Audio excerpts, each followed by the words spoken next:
As a বাঙালি আমাদের সবার সাথে ছোটবেলা থেকে এই স্যামসং নামক একটা স্মার্টফোনের সাথে ইমোশন জড়িত। তবে যুগের সাথে তাল মিলিয়ে তারাও কিন্তু নানান ধরনের স্মার্টফোন তৈরি করছে। এই তো রিসেন্টলি লঞ্চ করে দিল তারা হেলিও 95।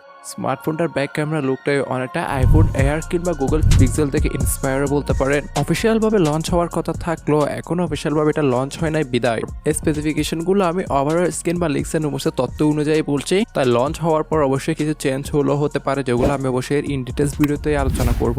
অবশ্যই সেই সব ভিডিওগুলো মিস দিতে না চাইলে stay connected with our channel আর ফেসবুক পেজ থেকে দেখে থাকলে লাইক কমেন্ট ফলো এবং শেয়ার করতে ভুলবেন না। শুরুতে যদি আমি তার ডিজাইন এবং বিল কোয়ালিটি নিয়ে কথা বলি, তাহলে বাজেট ফ্রেন্ডলি একটি স্মার্টফোন, যেহেতু দেশের বাজারে 16 কিংবা 17,000 টাকা প্রাইস পয়েন্টের মধ্যে লঞ্চ হলেও হতে পারে। ব্যাকে দেখতে পাচ্ছেন খুবই সুন্দর গ্লসি ফিনিশ দেওয়া হয়েছে, তার সাথে ক্যামেরা মডিউলটাই অনেকটাই গুগল পিক্সেল কিংবা আইফোন থেকে ইন্সপায়ার, যেখানে dual camera plus LED flash লাইটটিকে প্লেসমেন্ট করেছে তারা।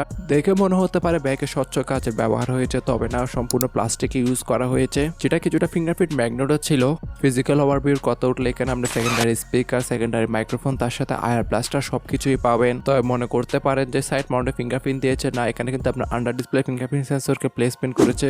যেহেতু ফন্টে নাকি দেওয়া হতে পারে 6.67 ইঞ্চি অ্যাপের ফুল এইচডি প্লাস রেজুলেশনের একটি অ্যামোলেড ডিসপ্লে। এখানে আমি মনে করি কিছুটা ঘাবলা রয়েছে, যদি এইচডি প্লাস রেজুলেশনের সাথে আসে তাহলে অবশ্যই সাইড মাউন্টে ফিঙ্গারপ্রিন্টকেই দিবে তারা। তবে স্পেসিফিকেশনগুলো এখনো লিক্স এন্ড রুমার্সের তথ্য অনুযায়ী নেওয়া, যার মাধ্যমে ছোটখাটো একটা আইডিয়া নেওয়া যায়, যেখানে 120 হার্জের রিফ্রেশ রেট থেকে শুরু করে অলমোস্ট কিছুটা ন্যারো বেজেল ডিসপ্লে এখানে দেওয়া হয়েছে, যেটিকে প্রোডাকশন করার জন্য নাকি আবার আয়রন গার্ড প্রোডাকশন থাকতে পারে। All over display colour calibration মোটামুটি অ্যাভারেজ টাইপেরই বলতে পারেন, তবে আহামরি খুব একটা কিছু বলতে পারছি না ইন ডিটেলসে। টুকটাক পানির ছিটাপোটা কিংবা হালকা ডাস্ট থেকে রক্ষা করার জন্য এটা IP64 এর রেটিং দেওয়া হয়েছে। আমরা এটি বাজারে ব্ল্যাক এবং সিলভার এই দুটি কালারে অ্যাভেলেবেল দেখতে পারবো।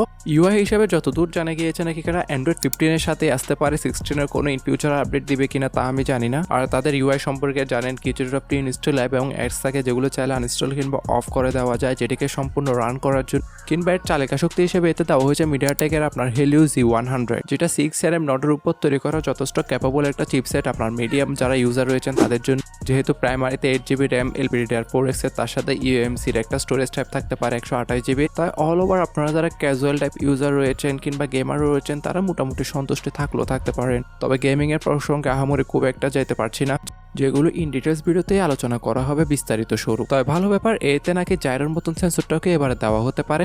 সাথে আপনারা যারা সেলফি লাভার রয়েছেন তাদের জন্য ফ্রন্ট ফেসিং 32 মেগাপিক্সেলের সেলফি ক্যামেরা সহ ফ্ল্যাশ লাইটও দেওয়া হয়েছে, ফলে লো লাইটে ভালো ভালো সেলফিগুলো আপনারা ক্যাপচার করতে পারবেন। আর ব্যাকে আসলে প্রাইমারিতে 50 মেগাপিক্সেলের IMX752 আর 2 মেগাপিক্সেলের একটি নর্মাল সেন্সর দেওয়া হয়েছে। All over back camera quality এ বাজেটে আপনাকে অ্যাবো অ্যাভারেজ একটা রেজাল্ট দিবে।